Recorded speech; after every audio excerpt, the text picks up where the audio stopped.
வணக்கம், welcome to stock bounce. தெரிஞ்சவங்க super, தெரியாததை பார்த்து தெரிஞ்சுங்க. ஸோ நிறைய விஷயங்களை நீ பார்க்க போகிறோம். ஸோ மறக்காமல் ஸ்கிப் பண்ணாமல் ஃபுல் வீடியோ பாருங்கள். ஸோ ஃபஸ்ட்டு ஆரம்பிக்கும் போது கோல்டில் ஆரம்பிச்சிடலாம். டிஜிட்டல் கோல்டு நிறைய பேர் வந்து இப்போ யங்ஸ்டர்ஸ் வந்து பார்த்தீங்கன்னாக்கா ஃபிசிக்கல் கோல்டுக்கு பதில் டிஜிட்டல் கோல்டு வந்து வாங்க ஆரம்பிச்சிட்டாங்க. அதுக்காக என் மெயினான காரணம் என்னென்னு பார்த்தீங்கன்னாக்கா பெருசாக ஒன்றும் கிடையாதுங்க.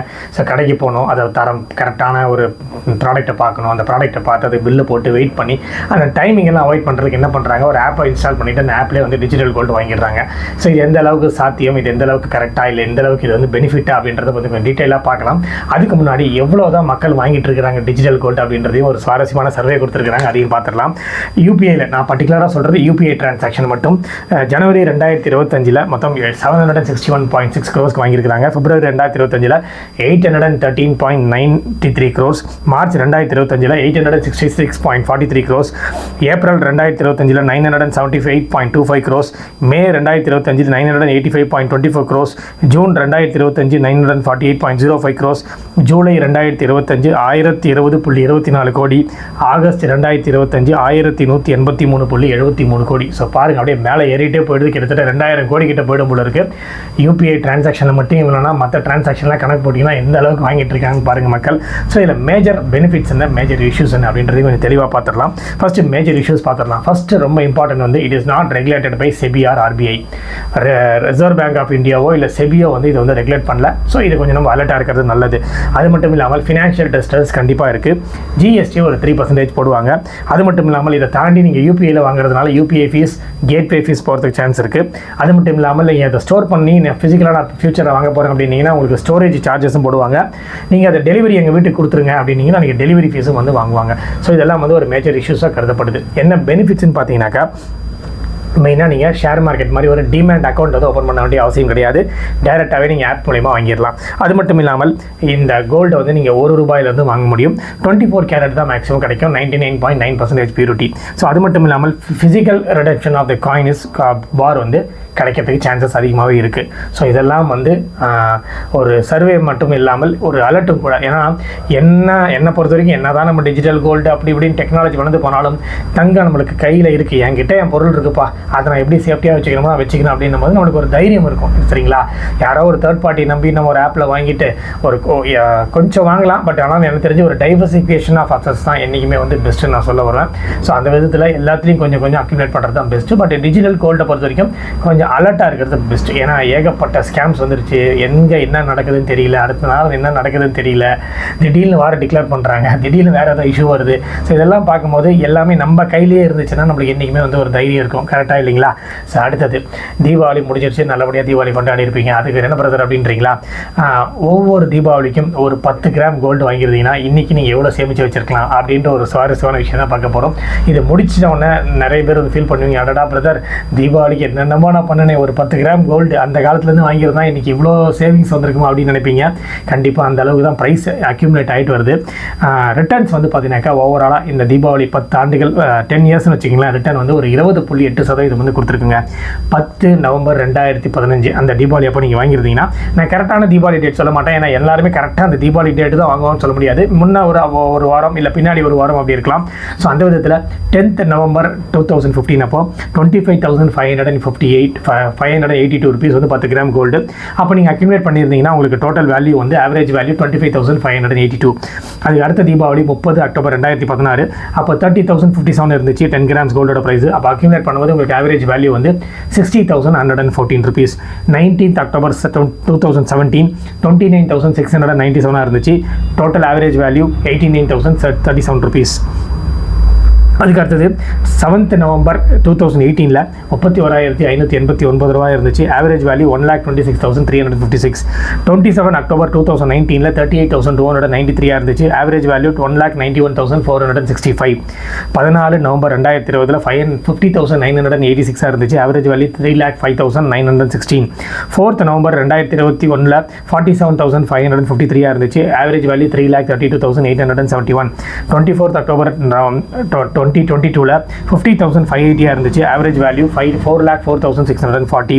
12th November 2023ல் 59,752 இருந்துச்சு. Average value 5,37,768. 31st October 2024ல் 78,430 இருந்துச்சு. ஆவரேஜ் வேல்யூ வந்து உங்களுக்கு 7,84,300. ஸோ ஃபைனலாக இந்த இயர் முடிஞ்ச தீபாவளி வந்து ஒரு 20ஆம் தேதி தான் தீபாவளி. பட் நம்ம ஒரு ஆவரேஜ் 6வது அக்டோபர் எடுத்தோம் அப்படின்னா 2025 ஆவரேஜ் வேல்யூ வந்து பார்த்தீங்கன்னாக்கா கோல்டு 10 கிராம்ஸ் ப்ரைஸ் வந்து 1,90,850. டோட்டலாக உங்களோட ஆவரேஜ் வேல்யூ 11,98,500. ஸோ 25,582 ரூபாயில் ஆரம்பித்த உங்களோட கோல்டோட ப்ரைஸு கடைசியாக 10 ஆண்டுகளில் 11 lakhs மதிப்பு வந்து கொடுத்துருக்குது. இதுதாங்க ஸ்மால் சேவிங்ஸ்னு சொல்கிறது. என்ன brother 10 gram gold small savings அப்படிங்கிறீங்களா? 10 கிராம் விட்டுருங்க, ஒரு கிராம் அப்படி கணக்கு போட்டு பாருங்கள். அப்பயும் உங்களுக்கு வந்து ரிட்டர்ன்ஸ் வந்து அதிகமாக தான் இருக்கும். சரிங்களா? ஸோ அடுத்தது ஒரு 2-3 ஷார்ட்ஸ் பார்த்தோம். அதில் வந்து world most valuable companies in terms of market capitalisation பார்த்தோம். இந்தியாவில் ஒரு மிகப்பெரிய கம்பெனிஸ் என்னென்னலாம் பார்த்தோம். ஸோ இன்றைக்கி நம்ம என்ன பார்க்க போகிறோம்னா most valuable companies in world, உலகத்திலேயே முதல்ல வேல்யூபிளான கம்பெனி என்ன அப்படின்றத பார்க்க போகிறோம். அதில் டாப் மோஸ்ட்டில் இருக்கிறது ஓப்பன் ஏஐ தான். ஸோ $500 பில்லியன் ரீச் பண்ணிருச்சு. இது வந்து ஒரு சாஃப்ட்வேர் ஏஐ கம்பெனின்னு சொல்லப்படுது. அதுக்கு அடுத்தது நம்மளோட எலான் மஸ்கோட SpaceX company $400 billion reach பண்ணிருச்சு. இவங்க வந்து ஒரு ஸ்பேஸ் ஃப்ளைட் செக்டாரில் இருக்கிறாங்க. 3வது இடத்துல ByteDance company $220 billion, they are in media and entertainment. 4வது இடத்துல ஆந்த்ரோபிக் $183 பில்லியன் சாஃப்ட்வேர். அதுக்கப்புறம் Ant Group $150 billion fintech company. Reliance retail $100 billion retail. Databricks $100 billion software. Stripe $92 billion fintech.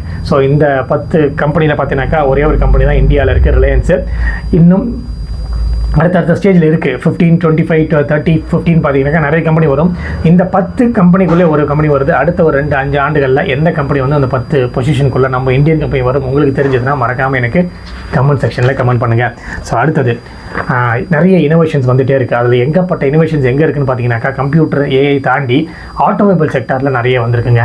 So car வந்து பறக்க போகுதுன்றாங்க, தண்ணிக்குள்ளெல்லாம் கார் போக போகுதுன்றாங்க. அந்த மாதிரி நிறைய விஷயங்கள் வந்து நம்ம வந்து சோஷியல் மீடியாவில் பார்த்துட்டு வரோம். இது உண்மையான நிலவரம் என்ன அப்படின்றது இன்றைக்கி ஒரு சுவாரஸ்யமாக 2026-27 என்னென்னலாம் மாடல்ஸ் வரப்போகுதுன்றதை பார்ப்போம்.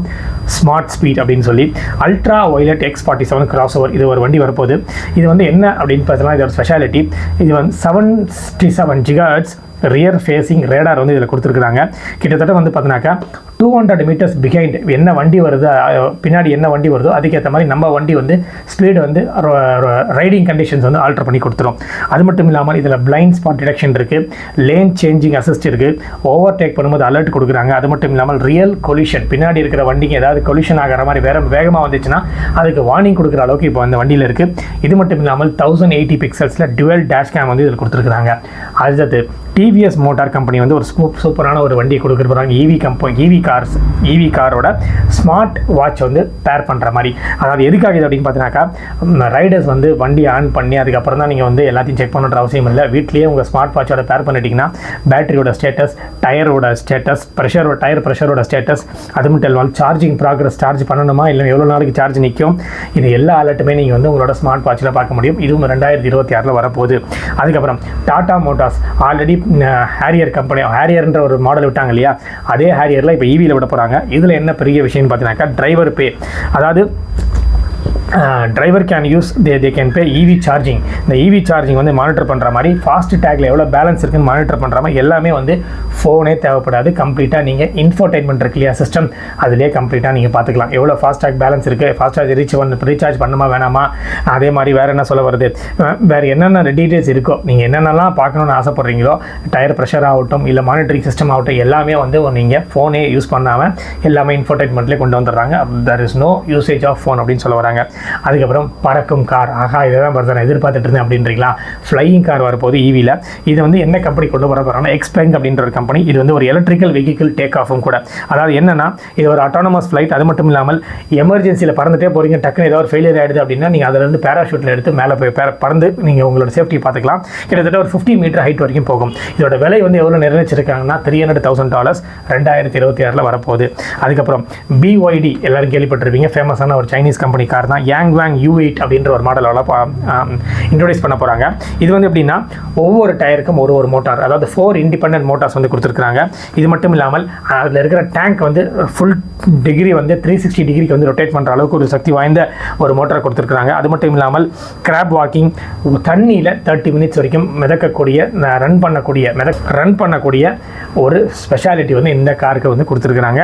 ஃப்ளோட்டிங்கும் பண்ணலாம். சரிங்களா? அதுக்கப்புறம் சார்ஜிங் இன் மினிட்ஸ். இன்றைக்கி இருக்கிற மிகப்பெரிய ப்ராப்ளமே ஈவியில் வந்து சார்ஜிங் தான். ஒன்று நம்ம வீட்டில் சார்ஜ் போடணும், அதை விட்டால் அந்த டெஸ்டினேஷன் போய் அங்கே போய் சார்ஜ் போடுற மாதிரி இருக்குது. அங்கேயும் வந்து நம்ம சார்ஜிங் பாயிண்ட் கரெக்டாக இல்லைனா ப்ராப்ளம் தான். நடுவில் போகும்போது ஏகப்பட்ட டிஸ்டர்பன்ஸ். என்ன டிஸ்டர்பன்ஸ்னு பார்த்தாக்கா, சார்ஜிங் பாயிண்ட் இருக்குது, பவர் இல்லை.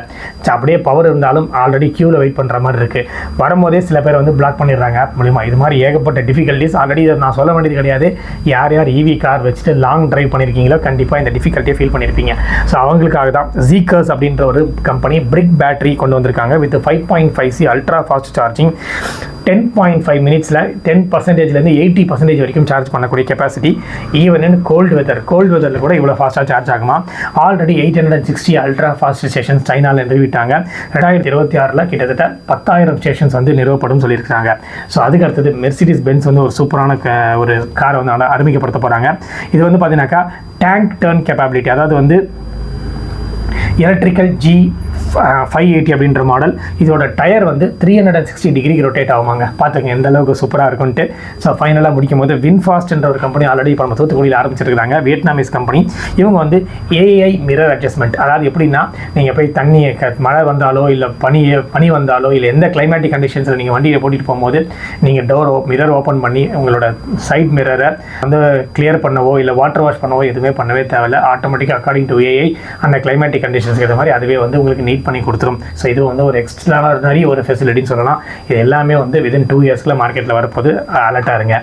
ஸோ அதுக்கு அடுத்தது என்னென்னு பார்க்கலாம். வேர்ல்டு வைஸ் எஜுகேஷன்ன்றது ஒரு மேண்டேட்ரி எசென்ஷியல், ரொம்பவும் முக்கியம். படிப்பு இல்லைனா எதுவுமே கிடையாதுன்னு எல்லாருக்குமே தெரியும். வேர்ல்டு வைடில் கிராஜுவேட்ஸ் எந்தெந்த கண்ட்ரியில் அதிகமாக இருக்காங்க, நம்ம கண்ட்ரியில் எந்த இடத்துல இருக்குன்றதை பார்த்துடலாம்.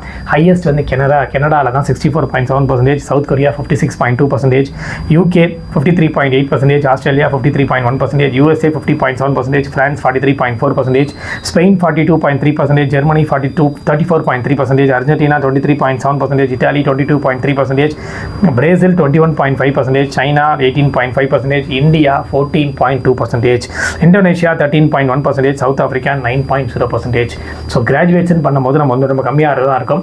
பட் பிரைமரி ஸ்கூல் அப்படின்னு எடுத்திங்கன்னு வச்சிங்களேன், பிரைமரி ஸ்கூல்னு சொல்கிறாங்களே, அதில் வேர்ல்டுலேயே யார் ஃபஸ்ட்டு இருக்காங்கன்னா நம்ம கட்டி தாங்க இருக்கிறோம். கிட்டத்தட்ட 75.2% of the peoples were primarily educated அப்படின்னு சொல்ல வர்றாங்க. ஸோ அதுக்கப்புறம் முக்கியமான விஷயத்தை சொல்லிட்டு முடிச்சிடலாம். சோஷியல் மீடியா உலகத்தில் இன்றைக்கி நம்ம சாப்பிட்றோமோ இல்லையோ, மற்ற விஷயங்களை பண்ணுறோமோ இல்லையோ, ஃபோனை எடுத்தால் சோஷியல் மீடியாவை பார்க்காத இல்லாத ஆட்களே கிடையாதுன்னு சொல்லலாம். எனி சோஷியல் மீடியாவை எடுத்துக்கலாம். ஸோ அதை பற்றி ஒரு சுவாரஸ்யமான விஷயத்தை பார்த்துடலாம். சுவாரஸ்யமான விஷயமும் கூட, ஒரு அதிர்ச்சி ஊட்டிய விஷயம் கூட. கடந்த 10 ஆண்டுகளுக்கு முன்னாடி எந்த அளவுக்கு மக்கள் சோஷியல் மீடியாவை யூஸ் பண்ணாங்களோ அந்த அளவுக்கு இப்போ யூஸ் பண்ணுறது கம்மியாகிடுச்சுன்னு சொல்ல வராங்க. என்ன பிரதர் சொல்கிறீங்க? ஆச்சரியமாக இருக்குது. இப்போ தானே எல்லார் கையிலையும் ஃபோன் இருக்குது, தொடர்ந்து எல்லாருமே அந்த இன்ஸ்டாகிராமை பார்க்குறாங்க, ஃபேஸ்புக்கை பார்க்குறாங்க, வாட்ஸ்அப் பார்க்குறாங்கன்னு சொல்கிறீங்களா? பட் உண்மையான சர்வே சொல்ல வரது என்னன்னா, இது வந்து ஆவரேஜ் வேர்ல்டு. நீங்கள் இந்தியா மட்டும் கணக்கெடுத்துக்கூடாது, நம்ம ஸ்டேட்டை மட்டும் கணக்கெடுத்துக்கூடாது, இல்லை வேறு ஏதாவது ஒரு ஊர் மட்டும் கணக்கெடுத்துக்கூடாது. ஆவரேஜாக பார்க்கும்போது, வேர்ல்டு வைடு பார்க்கும்போது சோஷியல் மீடியாவில் பார்க்குறது மக்கள் கொஞ்சம் குறைஞ்சிருச்சு அப்படின்னு சொல்ல வராங்க. இதுக்கான ரீசன் என்னன்றதையும் நான் சொல்கிறேன். ஸோ ரெடியூஸ்ட், அதாவது முக்கியமாக பார்த்தீங்கன்னா சோஷியல் மீடியாவில் பார்க்குறதுன்னு சொல்கிறத விட போஸ்ட் பண்ணுறாங்க இல்லையா, போஸ்ட் பண்ணி சில பேர் ஒவ்வொரு விஷயத்துக்கு ஒன்று போஸ்ட் பண்ணுவாங்களே, அது வந்து கொஞ்சம் குறைஞ்சிருச்சு அப்படின்னு சொல்ல வராங்க. 2012 90 மினிட்ஸ் வந்து போஸ்டிங் பண்ணிட்டு இருந்தாங்க. 2014 110 மினிட்ஸ் ஆவரேஜாக போஸ்டிங் பண்ணிட்டு இருந்தாங்க. 2016 130 minutes, 2018 145 minutes, 2020 150 minutes, 2022 138 minutes, 2024 135 minutes, 2025 130 minutes. கொஞ்சமாக குறைஞ்சிட்டே வருது அப்படின்னு சொல்ல வராங்க. அது மட்டும் இல்லாமல் இந்தியன்ஸ் வந்து சோஷியல் மீடியாவை எவ்வளோ யூசேஜ் பண்ணுறாங்க பார்த்தீங்கன்னாக்கா, டெய்லி வந்து ஆவரேஜாக 2 hours 33 minutes யூஸ் பண்ணுறாங்க. யூசேஜ் ஆஃப் சோஷியல் மீடியா வந்து வேர்ல்டு வைடு பார்த்தீங்கன்னாக்கா 2015 14%, 2025 வெறும் 4%. சரிங்களா? ஸோ உண்மையை சொல்லுங்கள், நீங்கள் உண்மையிலே 2 hours 33 minutes யூஸ் பண்ணுறீங்களா? கண்டிப்பாக 5 or 6 hours யூஸ் பண்ணுவீங்க இல்லையா? இது ஆவரேஜ் டேட்டா தான், பட் குறைச்சிக்கிறது ரொம்ப நல்லது.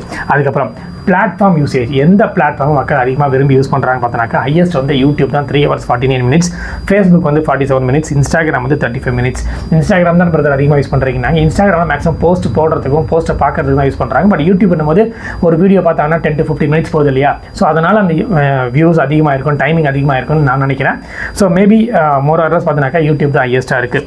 அதே மாதிரி இதில் இம்பாக்ட் என்ன இருக்குது அப்படின்னு பார்த்தினாக்கா, மக்கள்கிட்ட இதை என்ன எதிர்பார்க்கும், இந்த சோஷியல் மீடியா நல்லதை தான் சொல்லிக் கொடுக்குதா கெட்டதை சொல்லிக் கொடுக்குதா அப்படின்னு கேட்டிங்கன்னா 40% ஆஃப் பீப்புள் வந்து பாசிட்டிவ்னு சொல்கிறாங்க, 60% மக்கள் வந்து இது வந்து நெகட்டிவ்னு சொல்ல வராங்க. ஸோ அதுக்கப்புறம் கண்டென்ட்ஸ் எதை ப்ரிஃபரன்ஸ் வந்து மக்கள் அதிகமாக விரும்புகிறாங்கன்னு பார்த்தினாக்கா, ஷார்ட் வீடியோஸ் அண்ட் ரீல்ஸ்க்கு வந்து 80%, ஃபேஸ்புக் அண்ட் இன்ஸ்டாகிராம் 19%, ஃபேஸ்புக்கில் அப்டேட் பண்ணுறதுக்கு 17%, இன்ஸ்டாகிராமில் ஸ்டோரிஸை படிக்கிறதுக்கு 7% யூஸ் பண்ணுறாங்க. சரி, இதனால் டீன்ஸ் முக்கியமாக டீனேஜர்ஸுக்கு மென்டல் ஹெல்த் இம்பாக்ட் வருது அப்படின்னா கண்டிப்பாக வருது. இதில் அடிக்ஷன் ஆகிறவங்க 30%, லோன்லினஸ் ஆகிறவங்க 20%, ஸ்லீப்பிங் இஷ்யூஸ் தூக்கமின்மையினால 17% இது மூலம் பாதிக்கப்படுறாங்க. சரிங்களா? ஸோ நீங்கள் எவ்வளோ நேரம் ஆவரேஜாக யூஸ் பண்ணுறீங்கன்னு எனக்கு கண்டிப்பாக கமெண்ட் செக்ஷனில் கமெண்ட் பண்ணி ஆகணும். ஸோ இந்த விஷயத்தோட இன்னைக்கு வீடியோ முடிச்சுக்கலாம். Request every one to subscribe பண்ணி வாட்ச் மை சேனல். மறக்காமல் நிறைய பேருக்கு ஷேர் பண்ணுங்கள், லைக் பண்ணுங்கள், அப்போ தான் நிறைய பேருக்கு காட்டும். அடுத்தது ஒரு சூப்பரான ஒரு வீடியோவில் சந்திக்கலாம். நன்றி, வணக்கம்.